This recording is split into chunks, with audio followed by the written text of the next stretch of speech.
આજે તારીખ 23/1/2025ના રોજ હારી બગસરા વિધાનસભા ક્ષેત્રના માન્ય ધારાસભ્ય શ્રી એવી કડિયાની વરદ હસ્તે નગરપાલિકામાં જે લોકો નિવૃત્ત થયેલા હોય તે લોકોને ચેક વિતરણ કાર્યક્રમ કરેલ છે, જેમાં 1,40,40 રૂપિયા નિવૃત્ત કર્મચારીઓને આપવામાં આવે છે અને ચાલુ કર્મચારીઓના જે પગાર ચડત થયેલા હતા તેને 1,70,60,000 આપે છે અને ટોટલ 2,69,00,000 જેવી રકમ આજે કર્મચારીઓને આપવામાં આવી છે.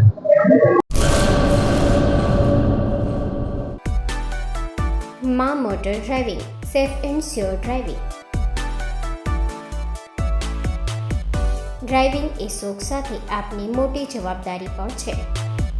અમારા ઇન્સ્ટ્રક્ટર દ્વારા સચોટ અને સરળ માર્ગદર્શન. આપની રોજની તાલીમની માહિતી મેળવીને શું અધુરાશ છે એના ઉપર પૂરું ફોકસ કરાય છે.